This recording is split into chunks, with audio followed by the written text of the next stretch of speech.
We will now call the Sherburne County Board of Commissioners November 15th meeting to order. We will begin with a moment of silence and Pledge of Allegiance.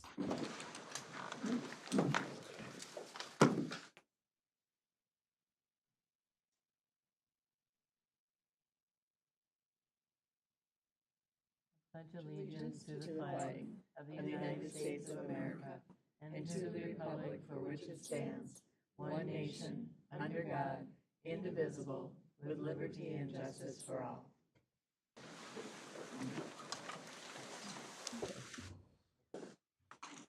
Now we can move on to looking at our proposed agenda. Are there any changes? Thank you, Madam Chair, members of the Commission. With the Commission's approval, staff would like to add under regular agenda an item 3, which would be Commissioner Committee assignments for the remainder of 2022. We did send out a short RBA and a copy of the committee assignments. If you don't have a physical copy and you can't read it electronically, let Keisha and I know. We brought extra copies down. And then due to illness, the folks from the Metropolitan Council have requested that we reschedule all of agenda item 8, and that's 8.1, 8.1, 8.2, and 8.3, and that would be rescheduled to December 8th to discuss the Regional Rail Authority and the North Star Line at that time.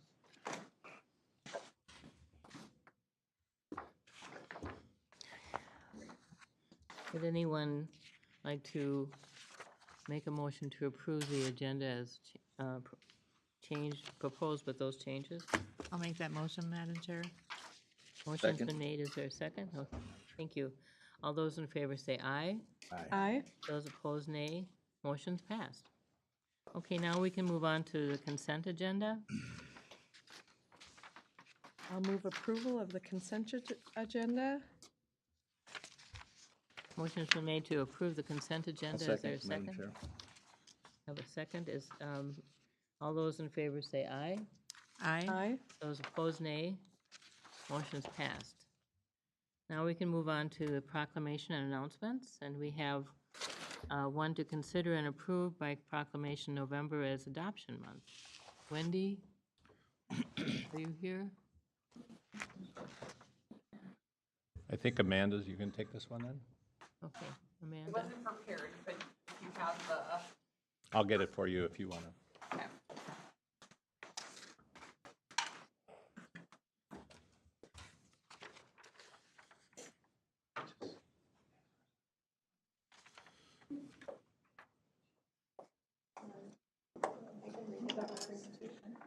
Kelly's doing the presentation.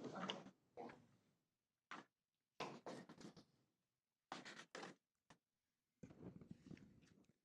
Good morning. Good morning. Sorry. Sorry, caught me off guard a little bit. We'll have the resolution, but then we also have a speaker. Kelly, are you ready?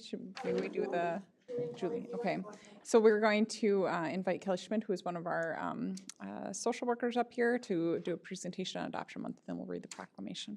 Okay, thank you.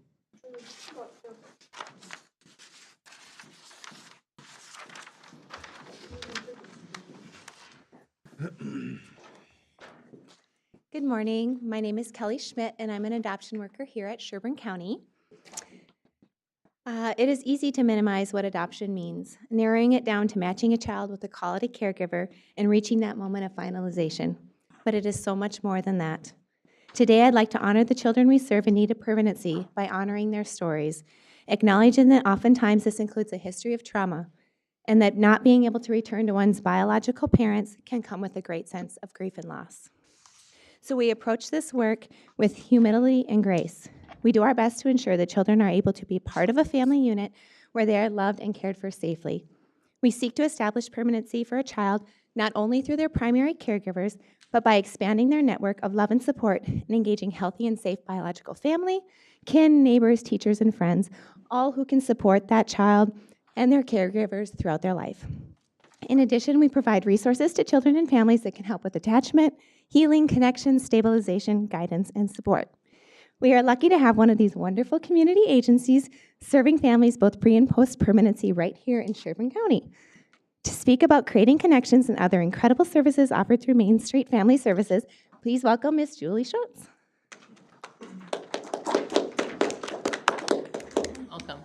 Thank you. It is quite an honor to be able to speak on behalf of adopted families and all the services that are needed to support them. So I'm very taken by the opportunity, so thank you very much. I happen to be an adoptive parent. I have 2 children that came to me through adoption when they were 10 and 5 years old. They were internationally adopted, and at that time, there were very few services that really were meeting the needs of families who were taking on the challenges of adopting. Through the years, I provided home studies for families, so I really got to see the scope of the mental health concerns and needs of these children and then the challenges of parenting them. So through the years, I ended up as the executive director of Main Street Family Services, and we are currently located right here in Elk River. We've been serving Elk River for almost 7 years. We opened our doors in 2016, and it has been an honor to be a part of this community. There are amazing services, and we are just one of the incredible array of people who are serving to help with mental health concerns that children and parents are facing with their families. So part of what we are doing is we started our services providing supervised visitation. So we begin as an agency really serving the needs of families who are in that disillusionment process, like the children are not currently living with their families, and we help to try to restore that family unit by providing that supervised visitation and parenting skills. We also provide therapy for families and or individuals who are in the middle of any kind of trauma or crisis. But what I came here to tell you a little bit more about was our Creating Connections. And through the years, we've always provided a support group for adoptive families, foster care, and kinship families. They are all dealing with very big challenges, and so we were asked by the county to provide that service. But over the years, we've realized that that isn't enough and that there are so many more needs, and so we also added in community trainings specifically for adoptive families as well as kinship and foster care. So we bring in professionals who have expertise in these different array of areas with regard to parenting, the mental health challenges that they face. We also provide a private Facebook group where people can get inspired and share a little bit about maybe successes or things that they've experienced. So that private Facebook group is available to any family with adoption, foster care, and kinship. And then one of the things that we did with Sherburne County is that we created an opportunity for parents who are in the pre and post-adoption services, and we would like to follow along with them and provide parent coaching. So it's a one-on-one service. It's free to the families. All the services under Creating Connections are free. And then we are also teaming up with other agencies in our community that are providing different kinds of services so that we're working together to make a difference and not just thinking that we have all the answers, but we know that the community of those who are serving our families do. And so I just am excited that I got the opportunity to share a little bit about what we're doing, and thank you. Thank you.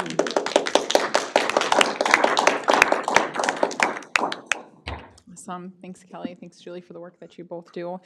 So now I'll read the Adoption Month proclamation. So adoption gives children a brighter future and brings joy to the adoptive parents. Together, let's support families by supporting the children in need of permanent families. Every child deserves a loving, nurturing, and permanent family. Whereas finding forever families for children who have been abused, neglected, and abandoned cannot reside with their birth families is a priority for Sherburne County Health and Human Services. And whereas many of the children awaiting adoption have physical, mental, emotional needs that require special nurturing that comes from loving homes, adoptive parents who accept responsibility for these children and feel that is one of the most rewarding experiences for them. And whereas it is important to stress that disability, low income, or being single does not disqualify individuals from adopting. And whereas these children need extra patience and support to help them overcome previous hardships, and the families who have adopted these children require and deserve community and agency support. And whereas Sherburne County Health and Human Services provides support to adoptive families through monthly support groups, along with offering educational opportunities and social activities funded through a grant from the Bridges Sherburne County Children's Mental Health Collaborative.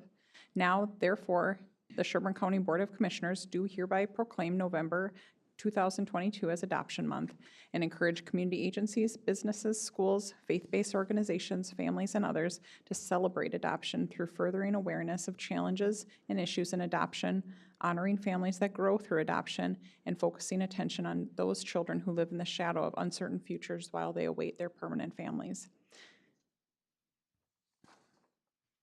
Okay, thank you. Thank you.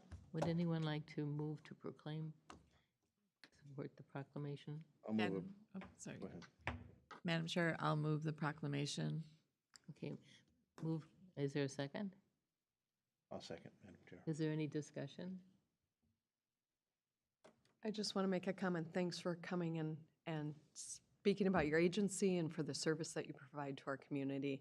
And Kelly also, thank you for coming. We don't often see staff in the boardroom that, aren't here each meeting, which we really appreciate them, but so great to have you and the work that you do in our county. Thank you. Yes, thank you so much. I think that this is an important aspect of the work that we do to bring forward so that people know that this is something that's available and is supported, and that we have a wonderful program. So thank you. Concur with everything that's been said. Thank you so much for all your hard work and helping kids find their forever homes.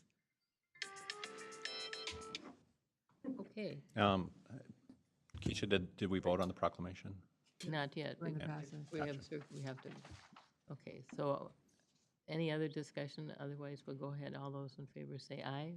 Aye. Those opposed, nay. Proclamation passed. Thanks. And then I just had three other short announcements. On the back of the agenda, we've noted future upcoming meetings, and we've also had requests for a couple of board workshops.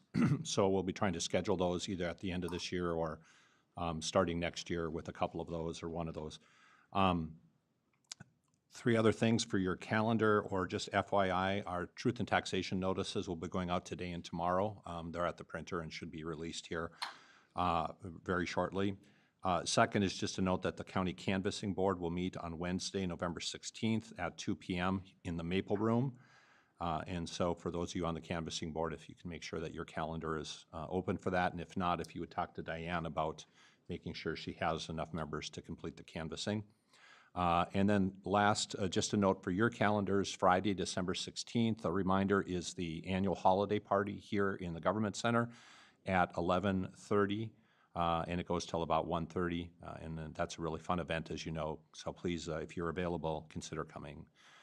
And then we'll talk a little bit more about onboarding, but I'll just let you know that I've spoken with the commissioner-elects, and they will be invited to participate in some onboarding activities as well as the AMC conference in December, and also get a chance to meet staff as well. So we're starting to put that together.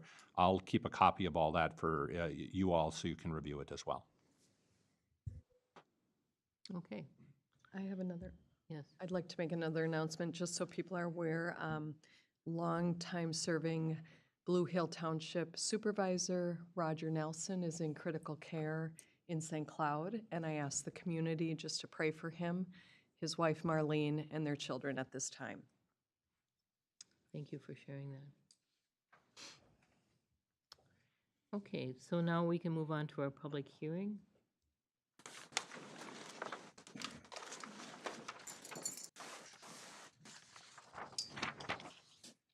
Thank you, Madam Chair, members of the Commission. I'm going to ask Keisha to just give you a brief description of why we have this in front of you again.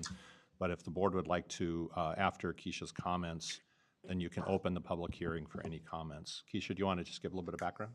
Yeah, so the reason we're bringing this back is because there was a few items that were missed on the sheriff's fee schedule, and we wanted to make sure that we had everything out there for the public so they're most informed. So that's why we were bringing those back to have those fees added. They are noted in your packet with the crossed out red portion. Okay, so we should open the public hearing. Is there anyone here who would like to make a comment?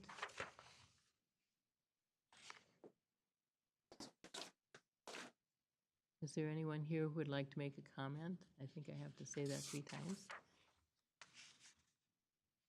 Is there anyone here that would like to make a comment? Yes, there are people signed up, aren't there? This is not for the, This is not, yeah. Okay, so this is the public hearing for the 2023 Sherburne County fee schedule for the sheriff's office. Madam Chair, So, I'll move yeah. the schedule with revisions. I'll second. A motion, okay, first, we'll close the public hearing, and now we have the motion and a second to approve the fee schedule with the changes in the sheriff's office. Any discussion? Seeing none, all those in favor say aye. aye. Those opposed, nay. Motion's passed.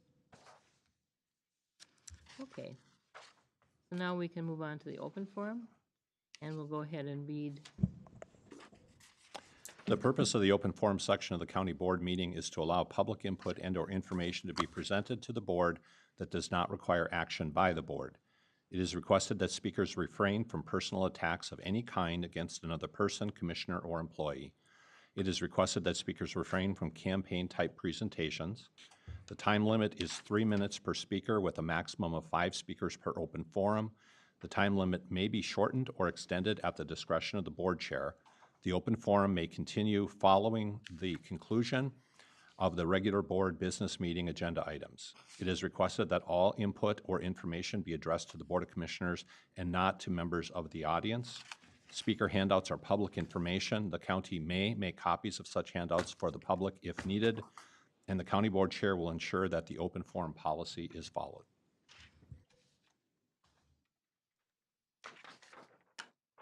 Okay, how many do we have? Madam Chair, we have 2 people signed up. How many, 2? 2. Okay, so we'll go ahead then with our first. First, we have Dean Detterman of Elk River speaking on solar.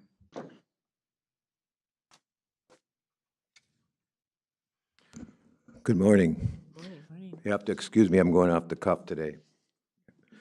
So I'm wondering why the solar is even a discussion. It's so stupid, and I would call it kindergarten math, that it's not going to work and it's going to put people's lives at risk.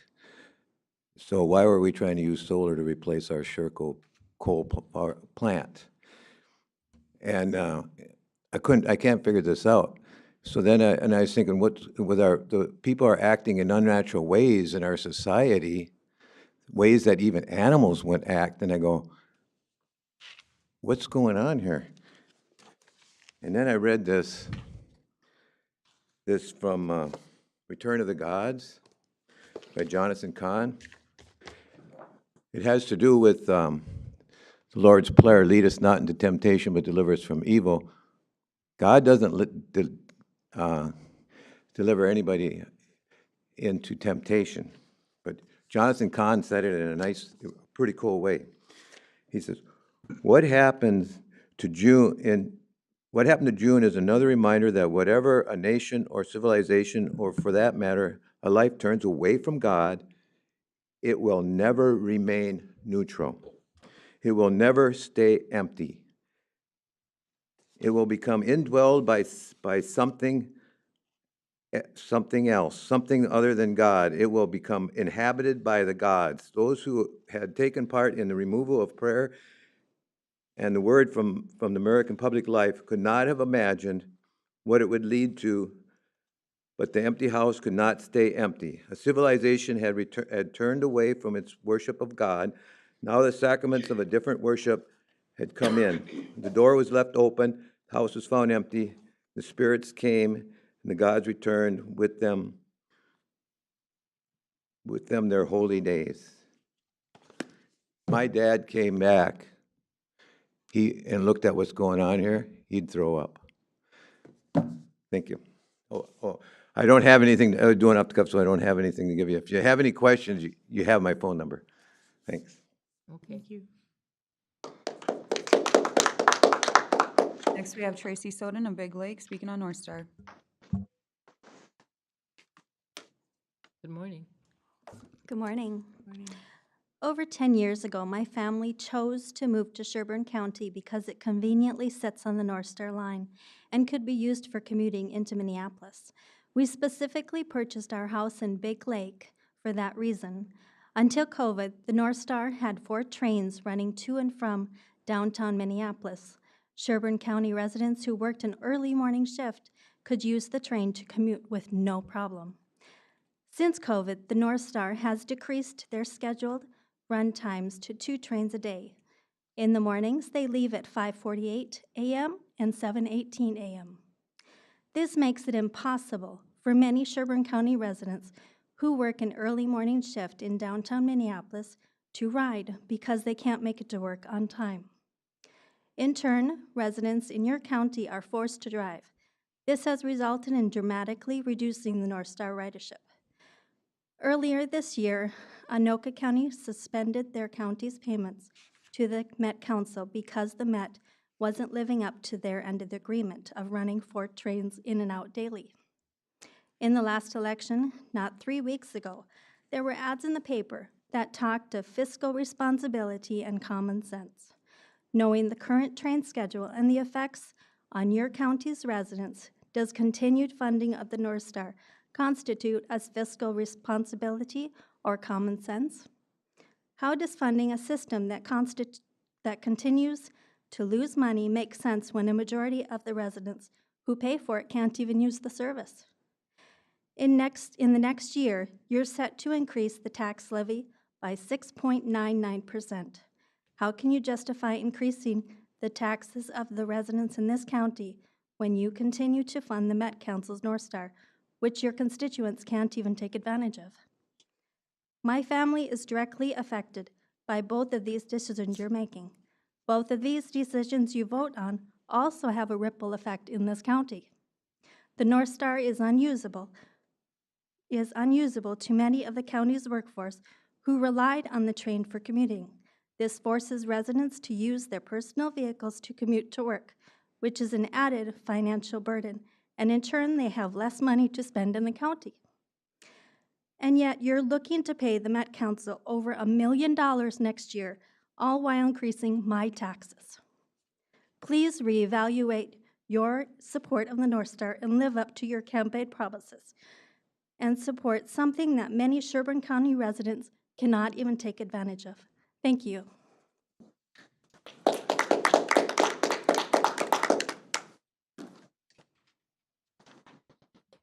That is everybody, Madam Chair. Okay. Thank you, everyone. Okay, so now we can move on to the regular agenda. And item 6.1 is Sherburne County Substance Use Prevention Coalition presentation and update.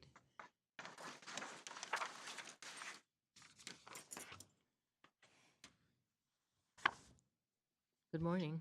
Good morning. I'm gonna make sure my clicker is working.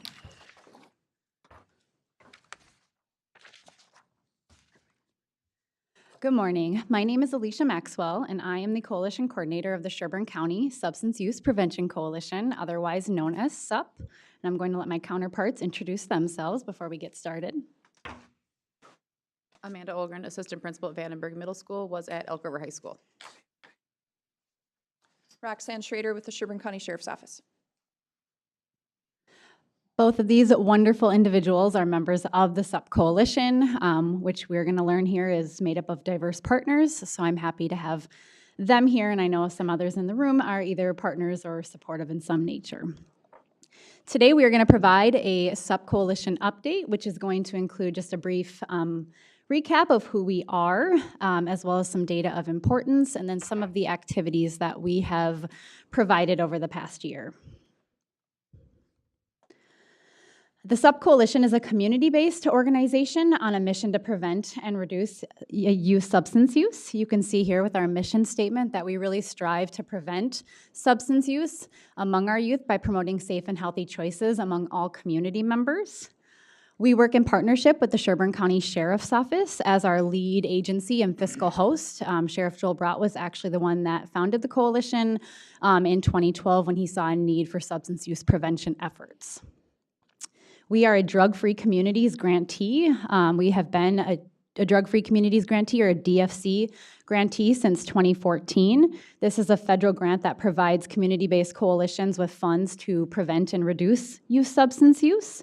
That is one of their two goals, along with establishing and strengthening community collaboration. This has provided us with the funds to focus on substance use prevention efforts. We are provided with $125,000 per year to focus our efforts on this. We are currently in year 9 of our 10-year grant. So in addition to being able to have these funds to spend, we also have to ensure that we're getting community support and that we are able to sustain our efforts. So we do have to provide a match. Prior to entering into year 9, it was 100%. So if we were spending $125,000, we had to match that with donation time, or excuse me, volunteer time and donations such as mileage, materials, and just other donations from our members. But being that we're getting into year 9 and we want to showcase that sustainability, that match has actually gone up to 150%. So that's why you're seeing that figure of $187,500, which, as I mentioned, usually comes in the form of our volunteer time and other donations.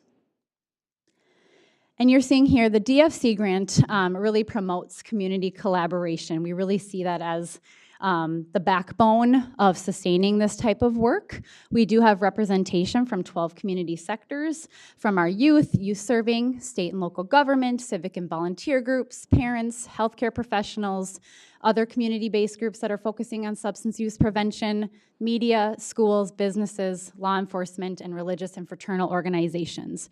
We have support from all of our school districts here in the county, as well as our local police departments. It's so important for the collaboration just because we can then achieve many of our shared goals. This also helps reduce the duplication of services and being able to use our funds more efficiently. A lot of our strategies that we plan, of course, are based off of local data. The data that we're going to present today is from the Minnesota Student Survey data. For those that aren't familiar, this is a statewide survey done every 3 years, and it's administered to grades 5, 8, 9, and 11. The data we'll present today is primarily just 8th, 9th, and 11th graders. This survey covers a variety of topics, and substance use and abuse is one of them. We're currently looking here at past 30-day use for Sherburne County 8th, 9th, and 11th graders. Past 30-day use is the measure that we use, or it's best indicative of current use. So we're looking at 2013, 2016, and 2019. The 2022 Minnesota Student Survey data isn't available yet, but we're anticipating to get that in the next month or two, which we're really looking forward to seeing. So you can see, looking here at the baseline data from 2013, which is the orange bar graphs, compared to the teal bar graph in 2019, that we saw an increase, or excuse me, a decrease in Sherburne County for alcohol use, binge drinking, cigarette use, and prescription drug misuse.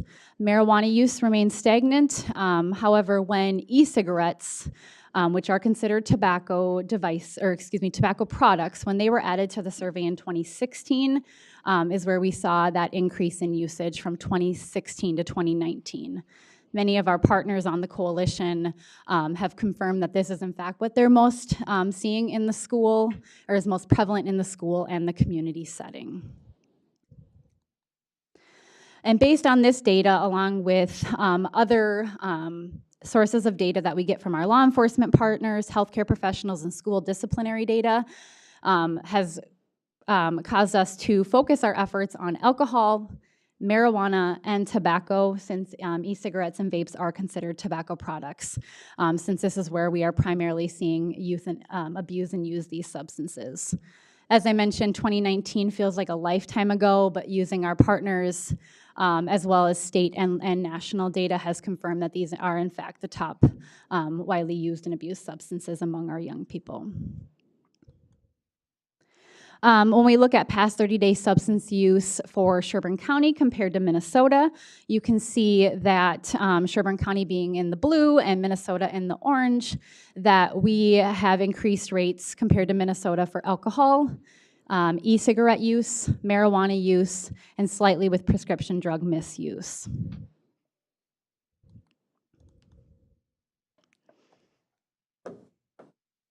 All right, and the screen in front of you talks about, I would say, the sharpness and vast difference between the last 30 days with cigarette usage and our electronic devices. I will say that I think our biggest thing that you can see in the high schools is we don't see the cigarettes typically much anymore, kind of like typically when you go out in the public, you don't see them.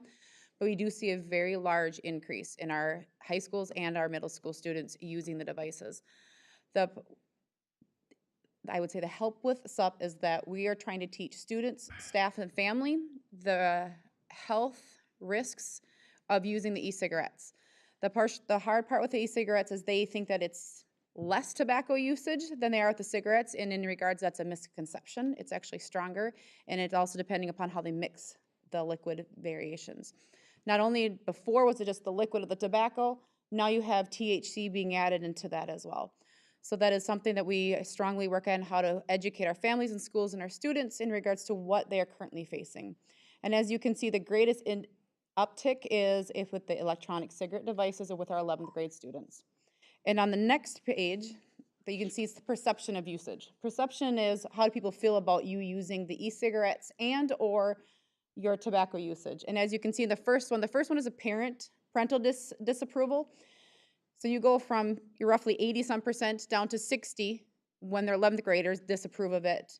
Then their own peers look at it the same way. So as our students and youth are getting older, there's less disapproval of actually using the device. They're kind of washing it away like it's just a norm, so to speak. That's the way that I will use and not candy coat the words. I think the hard part of that is that, again, teaching those youths that it is an addictive factor, and our families, and working with our families of where the students and our youth are getting those devices from. Because our large take is that the devices, you can only purchase them at a higher age than what they're currently in school, so we are working with families of where they're getting them from, who's distributing them, and how are we sharing it across the youth and across all of our schools. And the next one is the perception of harm. The fourth and last measure that we require to track and report is on the perception of harm. We tracked this in the past 30 days, and the perception of parental disapproval, perception of peer disapproval, and the perception of harm across the Minnesota State Survey. There's so much information in the news and on social media about marijuana that it can be difficult to know what's the truth. With a changing marijuana landscape and the more state implementing adult use or medical programs, this is understandable that the students are viewing marijuana as less harmful. For example, now we have Minnesota has the allowing edibles, which we are now also seeing coming into our schools. So we anticipate that we will see a further shift in perception usage and harmful usage as we make our way through. So as we look at the changing dynamics, not only for our schools and our families, this is a whole new ballgame for the SUP Coalition as well. We need to provide as much information to the health and risk factors and consequences about our youth and the marijuana usage, not only in the THC factors with the e-cigarettes, but also in the edible devices.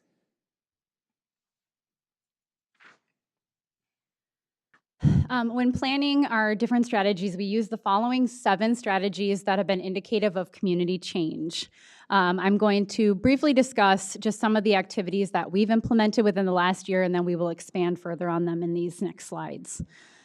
We provide information in the form of community campaigns. We have 2 primary campaigns that we utilize, which is Talk Early, Talk Often for our parents and caregivers, and our Be Real campaign, which addresses social norming, so in the most don't actually use. We also provide educational presentations to school staff, parents, and students. We look to enhance skills of both community members and our coalition members in the form of our Hidden in Plain Sight exhibit. We've offered webinar series. We help host alcohol server training with public health, and then offering local and national conferences. We provide support in the form of our website, social media accounts. We have a Google Drive, a shared Google Drive for our coalition members to have easy access to different resources, and participate in community events. We look to change consequences. We provide incentives for participation and look to provide positive recognition. We enhance access or reduce barriers, or on the flip side, reduce access and enhance barriers in the form of supporting public health with tobacco and alcohol compliance checks by providing youth volunteers, alcohol server training, sticker shock, and then the promotion of our drug disposal boxes. We look to change physical design by providing signage, and then also supporting and modifying changing policies. So the coalition has been involved in different policy updates with the social host ordinance and then upcoming tobacco ordinance updates, as well as possible THC edibles. Here is the Talk Early, Talk Often campaign. Just again, one of the activities that we provide each year. This was really meant to educate and empower our parents and caregivers to have ongoing conversations with young people. We really want it to be ongoing, frequent conversations rather than just one large talk. This will hopefully make it less intimidating and more apt that the young person would be willing to come to that person that they trust for more education or factual information. Over the last several years, you can see from the data, we've focused a lot of our efforts on tobacco use, specifically vaping, just based on the need, which you can see from the 2 images that we have up there. We provide a lot of different outreach, but we really try to meet parents where they are at so they can access this information more easily.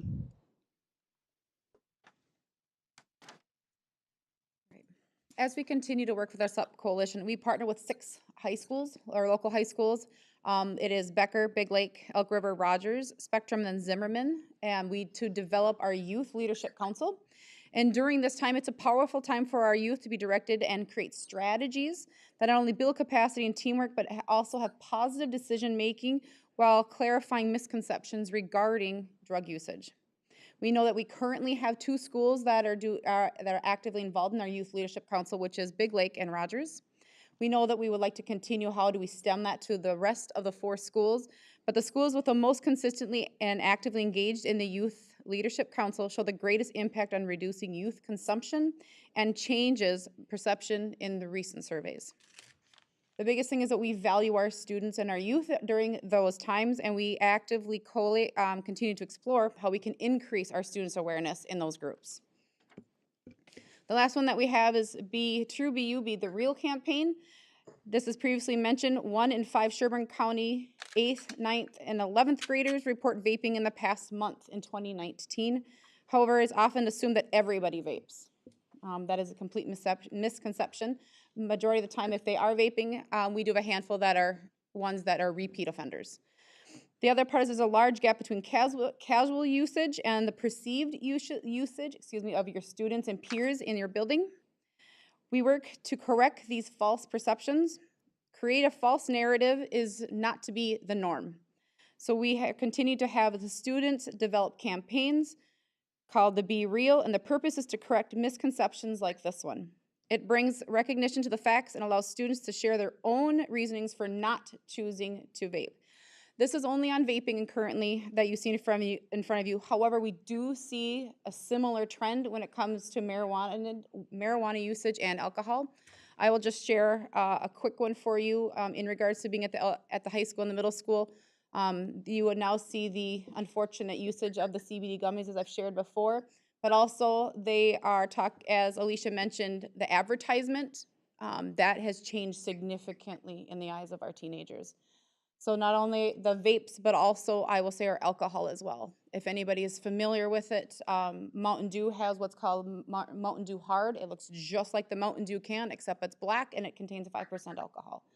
So they are now streamlining a lot of it to meet our peers and our teens.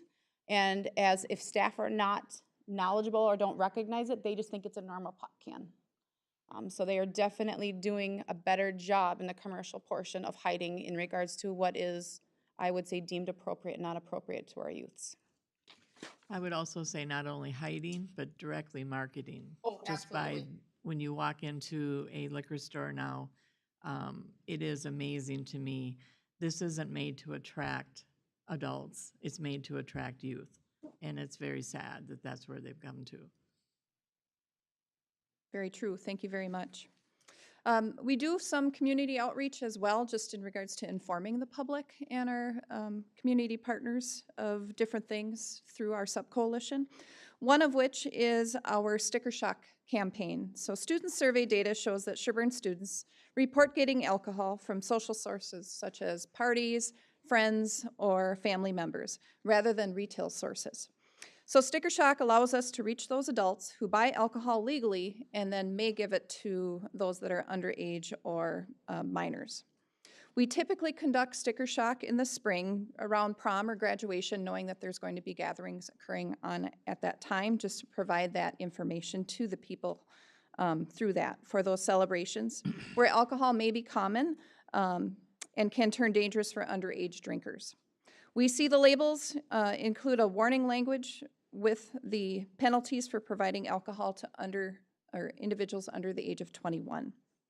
Last spring, we had a total of 11 establishments participate in many of the cities between Becker, Big Lake, Elk River, Clear Lake, Rogers, and Zimmerman. We do have Rogers included as well because they are part of Elk River School District, and our students are there as well. So even though they are outside of Sherburne County, they do get the benefits through the SUP Coalition for that information as well. The next slide, or actually here are some of the stickers that you can see. Roxanne? That's all right. I just wanted to make one point too. In participating in the Sticker Shock event, you cannot cover up any part of the labeling of the product, and it's very difficult to get to the ones that are basically being marketed towards our youth because they cover the whole. There's very little room to put a sticker on. Yes.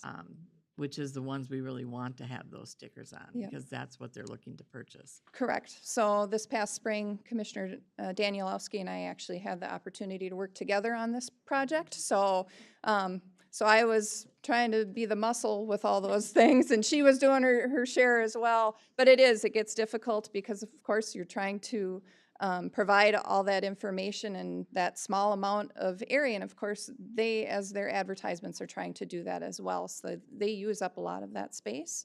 So some areas where we would have loved to put things down, knowing that that might be more interested for our youth, we were not able to. So, but we did try to hit the ones that we could. So we did the best we could. The next slide will indicate our social host ordinance. So in conjunction with Sticker Shock, we also try to promote this as well during those special occasions, such as prom or graduation. And all 7 cities within Sherburne County actually have a social host ordinance, including a countywide ordinance that was passed in 2011. It is already against the law to provide alcohol to minors, but this makes it illegal to knowingly provide the space as well, whether you are an underage person or an adult. It is important to continue to bring awareness and understanding of the consequences associated with social host ordinances and supporting increased enforcement efforts as warranted because of the survey data that indicates that that's where our youth and underage individuals are getting the alcohol, is again from people that they know, at their families, friends, or at social gatherings. So this will hopefully help to decrease that opportunity for youth to access alcohol. Next, we have our Hidden in Plain Sight exhibit. We actually have a version on our website as well that you can access, but we also have a physical one that goes out. I will say that it was more popular prior to COVID. However, we have had the opportunity to have it out. Actually, Stearns County had borrowed it for an event that they had up in the Sauk Rapids area. But our Hidden in Plain Sight exhibit provides parents and caregivers and other adults with clues from a teen's bedroom to help you determine whether your child might be engaging in risky behaviors such as drug use or self-harm. This is frequently updated to help keep current with the latest trends and data. As we indicated, marketing becomes more and more interesting for people to promote things, and they continue to bring other ideas or objects that can use for concealing drugs or alcohol or other contraband type items that we need to be looking for as law enforcement officers, but also, unfortunately, our parents and caregivers also need to be aware of that as well. And they are typically just flabbergasted when they see the different things that are available that individuals can purchase. We offer this exhibit in person, but again, have that interactive display on our website. And we also have a box of vapes and vape-related products for display during adult presentations to help them know what to look for, since vapes come in all shapes and sizes. And then the next one is I encourage all of you, if you have not had an opportunity to, or if it's been a while since you've looked at our SUP website, to please look at that. It is SherburneSupCoalition.org, and you have a lot of information in there, not only for our youth, for them to learn more about the health consequences and just overall consequences of using alcohol, tobacco, or other drugs, but also for parents. As Alicia had indicated, we have our Talk Early, Talk Often campaign, and there's a lot of opportunities for conversation starters. I'm a mother of 3 children, adults to teens, and have that opportunity many times, whether they're stuck in the car or just various different conversations, and it's not a one and done. You need to continue to be in front of them and have those conversations. And if you if you're a neighbor, if you are an aunt, an uncle, a sister, a brother, you have all those other opportunities as well to continue to have conversations with the people that you care about, and even those that maybe you just come upon and you have the ability to hopefully make a positive impact on them. So there are a lot of resources on the SUP Coalition website and a lot of links to other resources that we've already gathered for you to make it a one-stop shop for you. So I encourage you to use that. Chair. All right. As you can see in front of you, there are many different factors that go ahead and impact our youth. And what we hope to do is our goal is to prevent, as a prevention, is to intervene early in our young youth in their lives and promote multiple protective factors, whether it's the caring adult, as Roxanne has already shared, schools, communities, friends, families, all the above. You can see several protective factors are listed here, which the coalition and many of our other partners are currently working on and or support. Prevention efforts really do take a community. The old saying is, it takes a village to raise a child. It's no different here. So together we are driven to collaborate and take action to achieve those shared goals of providing a safe environment for all of our youths. So what can you do? Know the harms from the alcohol, tobacco, and other drugs. The biggest thing is, how do you respond when asked? Educate yourself, arm yourself with credible and relevant information. Skip the scare tactics. Our youth want to hear directly from, like I talk to quite a few of them quite often. I tell them, I'm not going to candy coat anything, I'm going to tell you exactly what happens, here it is. And for a lot of our youth, they appreciate it, but they need to hear it more often just from when they're when they get in trouble. They need to hear it as often and regularly as much as we possibly can. The other one is, the more often young people hear the message from different sources, the more likely they are to stick with it and making sure that they stay away from those harmful devices. Support policy work and advocate for your alcohol, tobacco, and other drug policy and prevention controls. As elected officials, you can learn more about the importance of the ATOD prevention and control, how it benefits all facets of this community, including both financially and socially. Lastly, just get involved and share community resources that can help. Join and support the SUP Coalition. All of you are welcome to join the community. However, we do want to acknowledge and thank our commissioners for designing a liaison to the SUP Coalition from the County Board. Your support is greatly appreciated. And that we utilize the SUP Coalition website and sign up for the e-newsletter to be updated regularly. Madam Chair. Yes. Thank you for your time. Now when someone says, "What's up?" Exactly what you're talking about. It's a whole different meaning, doesn't it? I appreciate your efforts, and I know that it is an immensely difficult job that you are doing. But I can't help but wonder where all this effort that you're putting in, and we're probably on the verge of legalizing marijuana in this state, and I wonder how that plays out in the end result. What are we learning from other states? It just seems absurd to me that we are moving that direction. And the FDA back in April of 21, they're concerned about menthol cigarettes. They want to ban menthol cigarettes and menthol cigars. It just seems like our consistency and what we think is important and isn't important is really lacking. So how's this going to change your work?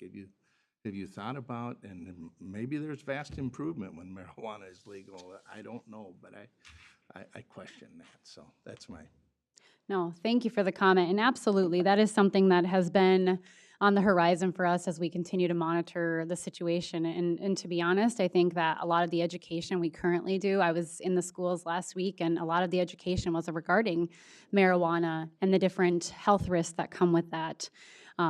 Especially watching the states that have adult use programs, there was some questions from students where you can't die from marijuana. And what myself and one of the officers with me said is, there is actually a thing called marijuana overdose. And while you may not die specifically from marijuana, you could die from the adverse reactions or the risks from taking marijuana, which really opened their eyes, I think, to something they hadn't thought about. But to your question with what happens if Minnesota were to legalize an adult use program, I think we would continue to do what we do now with vapes, and we would continue to educate and get some awareness, obviously look at local policies that we could enact to help keep that access and availability points to a minimum.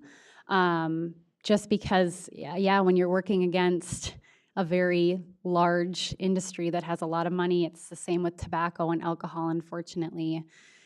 So hopefully we could put some parameters in place if and when that comes. I think we're learning that with the edibles too that have become legal as of July 1. I know a lot of our cities have been enacting either a moratorium or some policies to provide some regulation, just because your hands almost become tied at that point. Did you? yeah, if I can just add to that, I mean, hopefully if this has to happen, and I wish it wouldn't, that they roll it out better than they did edibles, because edibles was a catastrophe in what they've done. So I just, you know, and I appreciate the fact, I know you guys aren't going to give up. I know you'll still be out there trying to save our youth, and we very much appreciate that. But I just wish that there was a way that we could make your job a little easier, and I don't think we are. And I think going back on there, it was with our youth council, I think it's important to keep growing and having that in our schools. So I think the more that they see that there's more not using it than using it. Yeah. And how do we teach our youth to stand up and say, we don't do that here, that's not welcomed here, get out of our bathrooms? How do we enforce them to have those leadership roles and to continue to talk? Whether we're looking at clubs, activities, athletics, how do we encourage them to have those difficult conversations? Because it's not easy to talk to your own colleagues that this is not who we are. We don't want this in our building. So I think the more that we can encourage that, I also have to say that we have a diversion program for our students and our youth who get caught vaping. They have to go through this whole curriculum and reading it. And some of them kind of click through it, but then there is a question on the back, like why, what happened, where do you kind of get it from, the honesty. And some of them, when you do have, and they're honest and they have this conversation with you, like they do want to quit. They want help, but they don't know where to go to. So it's another way for us to say, okay, if you are addicted and you're doing that, at home or on the bus or out in community or friend's house, but now you know the risk factors a little bit better, how do we help them to stop and yet to know that they can still come to us when they need that help? Yeah. Madam Chair? Yes. I think it's going to be a continuation constantly. Every time you think you've got a handle on one thing, then the market brings another thing. So to me, it's all about making sure that we are doing everything we can to provide information to our youth in order to make better choices, in order to have the understanding that this is not the cool thing to do. And I appreciate all of the work and the effort. I know at times it can seem like we're not making headway, but I think we do make headway. Anybody that we can protect or save from making choices that are going to lead them down the wrong path is a win. And one win is a good win. So totally understand with the edibles and totally understand with the possibility of legalizing marijuana, but the point is still that there is an age, and anything under that age, you want to constantly be going with information and education so they don't make the choices that are not good choices. So thank you for all of your work, and we'll keep fighting the battle. That's all we can do. Have one. Thanks for the presentation. I miss being on SUP. I know Rayanne is a great addition also, but I'm passionate about this issue. As you all know, I lost 2 brothers to chemical dependency, and I keep fighting. That's why I keep doing a lot of the policy things I do in their memory.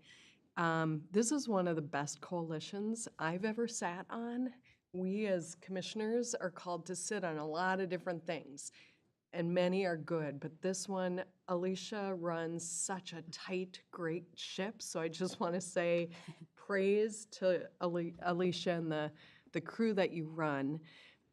It's prevention through partnerships, which is fabulous. Anytime that we can grow that partnership, we're reaching more people. Can you talk just a little bit about the partners you have in mental health area and healthcare? Absolutely. So we partner with Central Minnesota Mental Health Center. We also have partners through mHealth Fairview.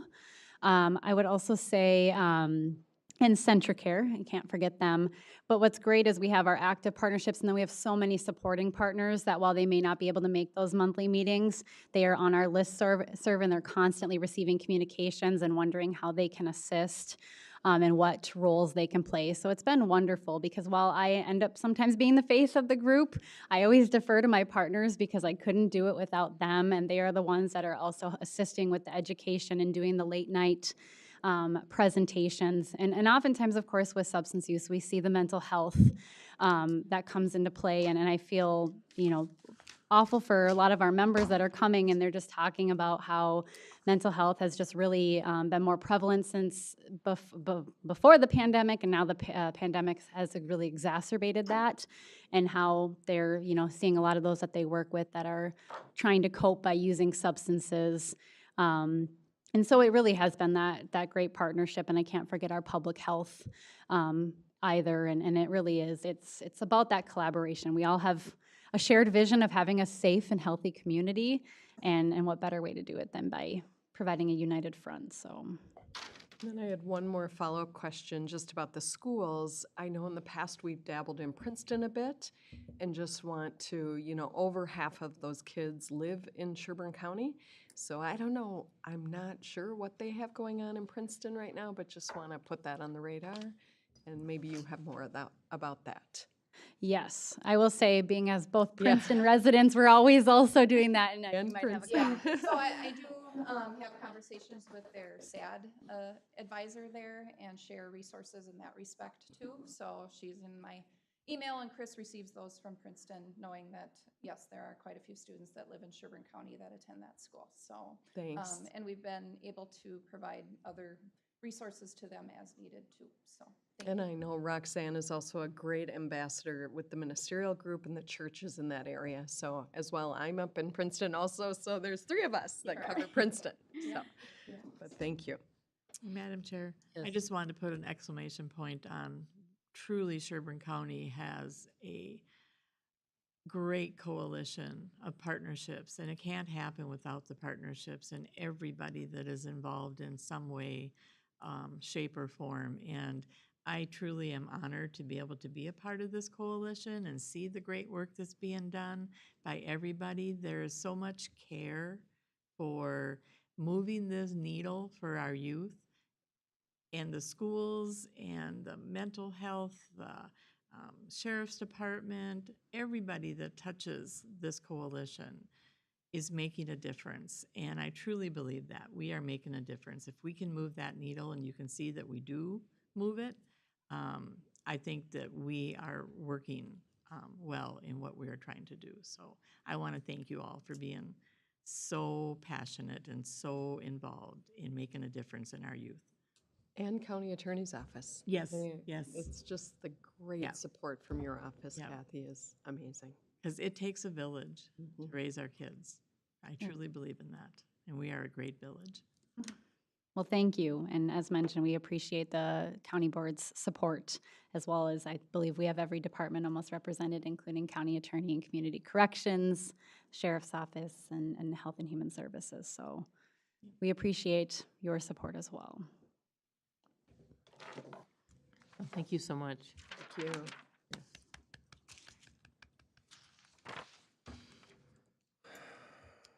How you going to follow that now, Dan? Yeah. Hopefully quickly. Oh, And now we have Dan with the American Rescue Plan Act and consider approval of recommended expenditures. Good morning, Commissioners.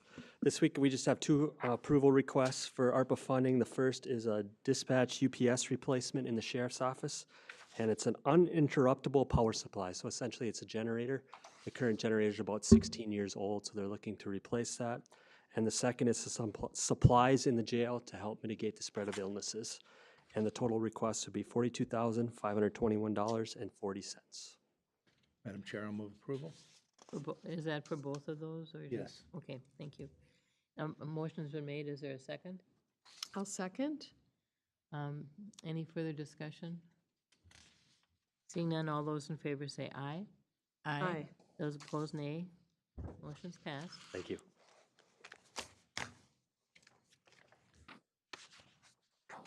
Okay. So now we will have the new addition for the committee, Committee assignments? assignments, so. Yeah, thank you, Madam Chair. Members of the commission, just a couple of things. We noted, we've got some critical end-of-year committee assignments that need to be covered, and Commissioner Dolan has indicated he will be likely unavailable, as he has been the past couple of months, to cover those committee assignments. So what we're recommending is that the board take a quick couple minutes, go through the current committee assignments and add or change who's assigned to cover for the remainder of the next 6 weeks, essentially. Keisha and I think we got most of them that were critical. They're in red in the electronic copy that you received, and I'll go through them real quick. And then we can talk about if you have any other ones you want to add or change. I took my best guess at past involvement on those committees, so you'll see if I put a commissioner name, it's just assuming that one of you might be able to help cover those. The most critical one I will tell you this week is the EDA, so we'll talk about that and highlight it. And then as part of that, I did put together a statement for the public on the change in committee assignments for the board to consider. Looking at the current assignments, the first one that we highlighted was the Region 7W EDA Joint Powers Group. Tim and Lisa are listed, and we recommend somebody else join that one. I just put Rhiannon down for conversation. The REDA, Felix and Tim are listed, and so I just added basically the other two commissioners, hoping that one or two of you might be able to be available. And FYI, this meeting is on Thursday. Yep, and I've already got it on my calendar. Yep. Oh, I'm sorry, but I'm not following you where you're at. Oh, I'm Barb, we're sorry. on page 5. And Too then, quick for you, Barb, sorry. yeah, the first two we mentioned are on page 5, and then the third one is on page 6. But we could obviously add, if there's need, to add Commissioner Phobie too, and just have you all listed as alternates, and that's our own committee. So if you look at the italicized font on 5, it'd be the first committee and the fourth one. Do you have a color copy for Yeah, Barb? It's Okay, I've Region got- 7W meeting? yeah, Let's back up to that. When does Region 7W? We weren't sure, but we just noticed a gap there, so we highlighted it. If they're not meeting, we don't need to make the change. If they are meeting and my calendar permits, I will attend that. That's the sets. so are you talking about region? That will be brought forward in December, so it's Is it- So this that one will be is an what item, we're it won't talking be a about now? meeting, but it will be a request. So that's Lisa? and Okay, May. thank you. So we're good with that. Okay, So now we're talking this one, Yeah. and I'll highlight, not go so fast. Dan, I missed what you said about Region 7? The SEDS report will be coming to the board for approval in December, and typically those are the commissioners that cover that report. Commissioner Phobie, do you want us to add you for that one then? Certainly, along with staff, I'd be glad to do that. Okay, so Region 7W EDA, we'll add Commissioner Danielowski and Commissioner Phobie as alternates to make sure we've got that one covered. Well, wouldn't that be, if Tim isn't going to be the one, wouldn't Lisa step up into the primary? I'm not an alternate. Yeah, she's I'm on a it. regular. I'm sorry, I was already looking at the next one. I apologize. Right. Yep, Yeah. Rayanne and I'll cover it. Yes. Boom. Got it. I was only looking at the red, so. The second one is our EDA, which meets this Thursday. Sounds like Felix and Rayanne have that covered. I won't be there, so you we're won't. concerned about having a Quorum. quorum. So You won't be Rayanne, there, so then myself and maybe Lisa? well, we have another meeting that day that is of significant importance, Tri-County Solid Waste. And there is some issues with Pope Douglas that they're gonna Yeah. wanna be discussing, so. I figured if Lisa is there, and if I have to book out a little early, I already kind of looked at that Okay. for a timeline, and being as they don't start till 10, that should give me enough time, because they do like to, well, as you know, they don't keep everybody for a super long time. I've done it, so, I mean, you Yeah. can get there Yep. from here in that amount of time, but it Yep. is a I'll do little the tight, same. so. But I think it's important that those two Definitely. need to be covered. Yep. I will plan on doing the same on Thursday morning Okay. for Tri-County Solid Waste, for Felix, and then I will be here also for Sherburne County Economic Development Authority. Tri-County Solid Waste, we need to be there for our partners. Yep. So where's Tri-County, oh, I see. That's on page 6. That's a different, Tim's not on that. Yeah. Okay, okay. It's a different issue. Yep, but we might as well cover it now, so. Okay, Keisha, did you get that changed then? I added Lisa to the EDA to be an alternate. Do you want to keep Barb on there too, or no? So which one is that? Our Sherburne County Oh, EDA. yeah. Then that would be a quorum, which is fine, I guess, but So what time is that meeting? 8:30. 8:30 on Thursday, this Thursday. Only two commissioners need to go. But that way, we would have some flexibility if anything else comes up through the end of the year. If we have 3, does that mean we have to post, or no? One thing, this EDA meeting is going to be looking at possibly some direction of the EDA, and Lisa coming in to be in the chair. It probably would be a good idea for her as well. And Barb, you're more than welcome to come and sit in. But like I said, they're looking at doing some possible changes as to how the EDA is going to move forward in strategic planning and stuff. I don't believe we have time to post for a open meeting of the board, but we could list Commissioner Brandt as an alternate, and you could just not attend, but then if something happens. It's already been posted. Oh, there you go, okay. But I'm planning on attending.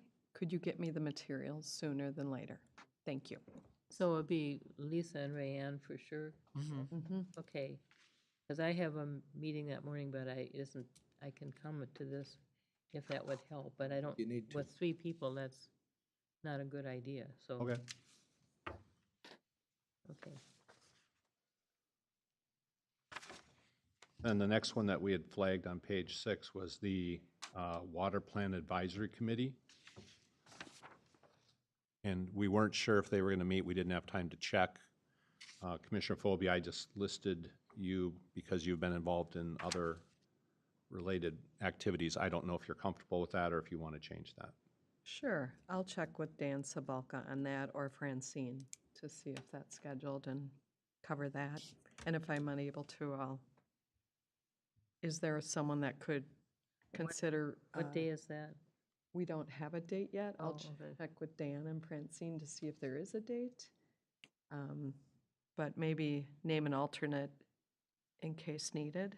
Name us all as alternates, and then if Okay. you can't make it, you can start calling and get one of us to go. Let's not try to, I just got a text. Someone is listening. They do want to meet in December, so there will be a date. And yeah, list all as alternates, and Okay. that's a great idea. Thanks, Felix. We're going to move you up into primary, and then the rest of us will be alternates. Perfect. Good. Those are the ones we flagged. I don't know if you had any others that you wanted to discuss. okay. I don't think so. And then if and when the board is comfortable, we would have a motion and a second to amend the 2022 Commissioner Committee assignments as modified at today's meeting, and then if you want to include the statement at the same time, you can do that. Or if you want to discuss that separately, it's whatever the board would like. So. Unless there is a desire to discuss it separately, I would make the motion that we accept the statement regarding changes to commissioner committee assignments and the committee assignments as we've discussed. Okay, motion's been made. Is there a second? I'll second. Motion's been made and seconded. Is there any further discussion? Seeing none, all those in favor say aye. Aye. Aye. Those opposed, nay. Motion's passed. Okay. So, should we take a, okay. So now we can move on to commissioner correspondence. Madam Chair, I attended a GSDC meeting, St. Cloud, and I attended the MICA meeting online, so that's all I have. I can go next. I attended the Great River Regional Library Executive Committee, the Faith and Community Outreach Gathering, which was really, really well done and well attended, and already up in my neck of the woods has been mentioned at a gathering, so the ripple effect is happening, which is just great. Sherburne County Soil and Water Board, Central Minnesota Jobs and Training, Community and Government Relations, and the Central Minnesota Jobs and Training Workforce Development Board. Met with the TRICAP Executive Director on business of the agency, I'm the board chair up there. Listened in on the Northland Reliability Project and attended the MICA board meeting. And also, should have announced this in announcements, but so excited for our Elk River schools with all 3 of their football teams, Rogers, Elk River, and Zimmerman will be playing at the US Bank this next Friday in the semifinals. So a rarity has happened, a trifecta here in Elk River. So go Thunder. Thank you. All right. November 2nd, attended the 5th Annual Faith Community Outreach. It was well attended. It was great to see so many people coming out to be a part of our outreach for our homeless issues in Sherburne County, which affect our adults and our youth. So that was great to see. November 3rd, attended our local Big Lake Sub-Coalition meeting, and a lot of great work is going on there. We have a lot of youth that are really, really involved and are spreading the word that it isn't cool to do the substance uses. It's super cool to be a part of us. So that is good work happening there in Big Lake. Also, that afternoon, attended the University of Minnesota Extension Service had a seminar on land rents, and that was super interesting to hear all of the information. If you're a landowner in regards to farmland or a renter of farmland, there is a lot of great information that you can access on the University of Minnesota's Extension website. So I highly encourage using that and would love to see more of our farmers and our landowners come to get educated on how to come to fair value on both parts. Also, November 8th, attended the law library meeting, looking at purchasing a new printer, being as the old printer is very outdated. So stay tuned for more information on that. And November 9th, attended or zoomed in on the Great River Energy Northland Reliability Project. A lot of good information on what Great River Energy is doing to update the transmission lines that are coming from up north and down and will end here somewhere in the vicinity of what they're calling the Cassie Crossing area that is somewhere in the Becker Big Lake area. So stay tuned for more information on that. And on November 10th, attended our Wave Youth Center fundraiser. It was a great event. They ended up raising over $32,000 to help go towards the building that they're looking to build. It was great to see the community come out and support that, a much-needed building for our community and our youth.